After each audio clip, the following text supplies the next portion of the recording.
Good morning, everyone. This is Questions for Cole, episode 31. It's December 2nd, 2020. I'm Cole. It's great to have you with us today. We've got a number of questions that came in, too many to answer for one day, I believe, so I'm going to save at least one or two of them for next week. Don't let that stop you from sending yours in, though. It's good to have some extras in case there's a week where we don't have any. First question comes from the Sunday school video this past week, and the question was this: in the Advent wreath, why is one of the candles pink? Good question. Do you think maybe it's because they ran out of purple candles one year and could only find a pink one to replace it, and then it became a tradition? That would make a pretty good story, wouldn't it? But no, that wasn't it. Or maybe it was because Mary and Joseph were hoping for a girl? Maybe. There's nothing in the biblical story about that, so that's not it either. The real reason goes back many years, even centuries. Way back when, before there even was a season of Advent, there was a season of Lent, and in some traditions they lit candles for Lent too, 7 candles for the 7 Sundays of Lent in preparation for Easter. And they were all purple candles, the same as the traditional color for the season of Lent. Purple symbolizes penitence, sacrifice. It's a somber color for a mostly somber season of preparing for Easter. But the leaders of the church back then decided that Lent wasn't just a somber, solemn season. Actually, the Sundays in Lent are supposed to be mini Easters as we prepare for the joyous celebration of Easter Sunday. So they decided that they would make one of those 7 Sundays in Lent more joyous, and they would change the liturgical color from purple to pink on that one Sunday, pink being a brighter, more celebratory color. So the candle became pink on the 4th Sunday of Lent, and they focused on joy that day. They called it Laetare Sunday. Laetare is a Latin word that means rejoice.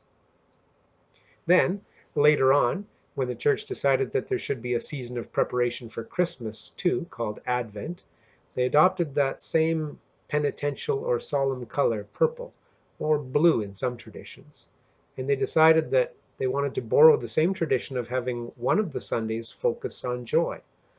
At some point, the themes of the Sundays became known for hope, peace, joy, and love. Joy was the 3rd Sunday. So we light a pink candle to symbolize joy. The 3rd Sunday of Advent also has a special name in some traditions, Gaudete Sunday. That's another Latin word that also means rejoice. Thanks for the question. Really good one. Next question.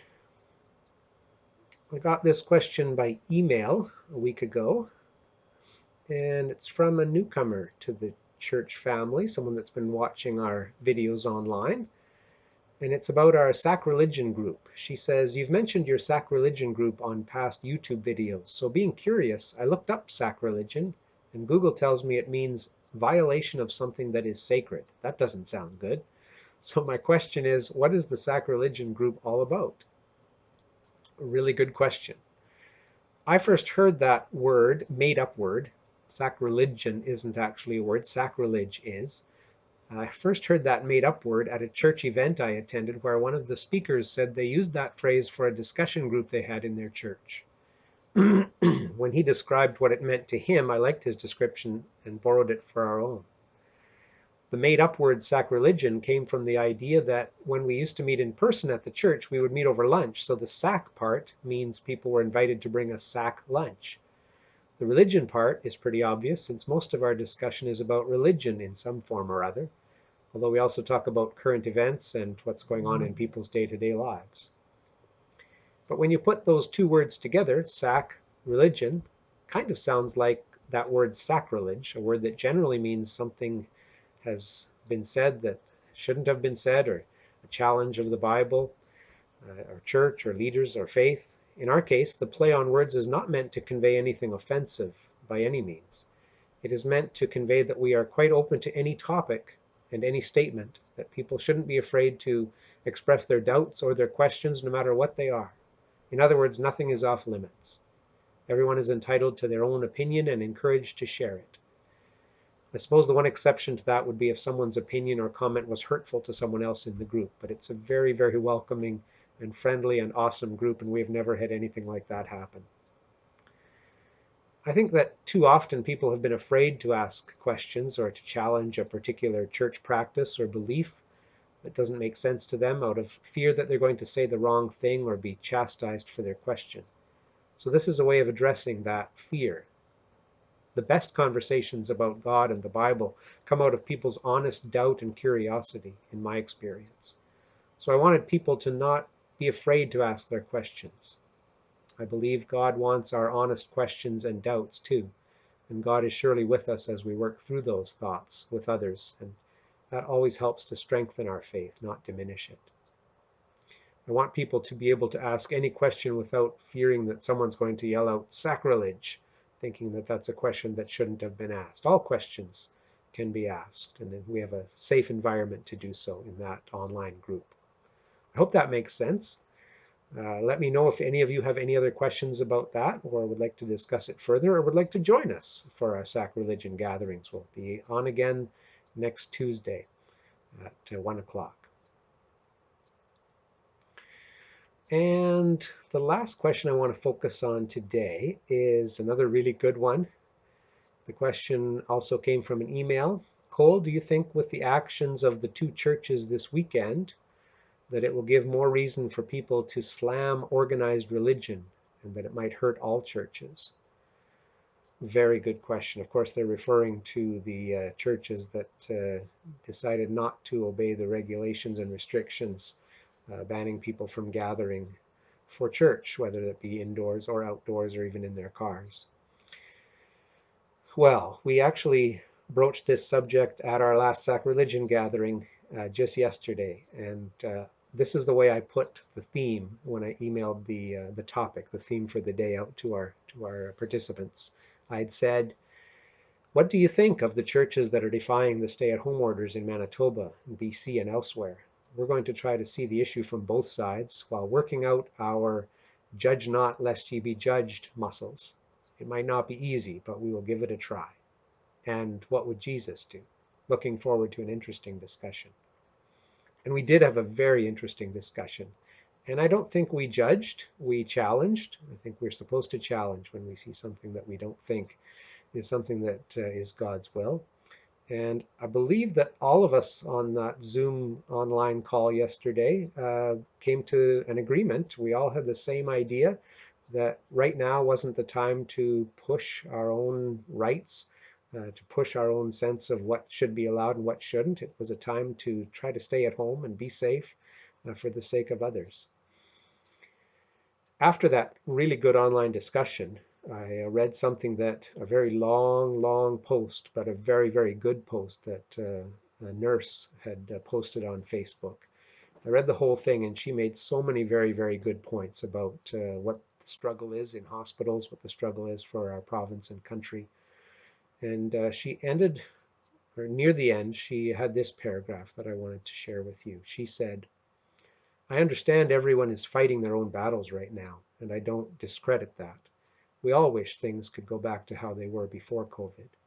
But this isn't a competition on who has it worse. This is a pandemic that is causing many struggles, and we need to come together as a country.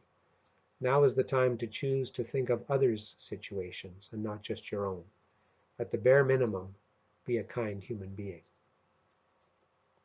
She wasn't talking specifically about the church's incidents. She was talking about people who were denying COVID even exists and all sorts of bad behavior around the province and country and world. I would add to what she said, I would also say let's be role models for others at this time. It's not just about me and my small group of people. It's not just about me and my church and whether I think we could be safe if we obeyed certain other rules. It's about other people who are sick, other people who are working on the front lines, other people who are struggling with decisions about what to do, how to act, who to believe, who to follow. And if our churches can be places where we show that there's a way to keep everyone safe and to reduce the spread of this terrible illness, then I think we're called to do that. Even if you think you should have an exception made for you, even if you think you can be safe and keep your people safe, there are many others out there who are not trying to be safe, who are intentionally breaking the rules, who don't even believe that this is a serious virus. And I would rather stand on the side of the scientists, the doctors and nurses, healthcare workers and other frontline workers. I'd rather stand on the side of safety, on the side of keeping our most vulnerable people safe, rather than talking about my rights over and above the rights of everyone else. That's my take on it. There are some things that we need to challenge once in a while, for sure. Jesus taught us that, and we need to stand up for justice issues when there is injustice happening. I just don't think that this qualifies. So let's stay home. Let's worship virtually. And when it's safe to do so and the regulations are lifted, then we will be back in our sanctuaries and face-to-face again.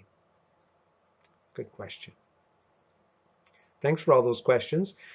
We had a really good response to my brain teaser that I did at the end of the last Questions for Cole session, so I wanted to try that again.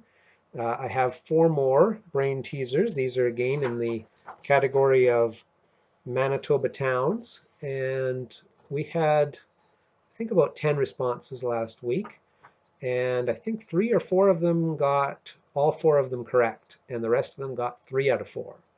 So it was a good response, and again, there may or may not be a grand prize for the winner. So here are the 4 brain teasers for this week, and the theme is Manitoba towns. Good luck to all of you. Oh, just a moment. Need my theme music. There we go.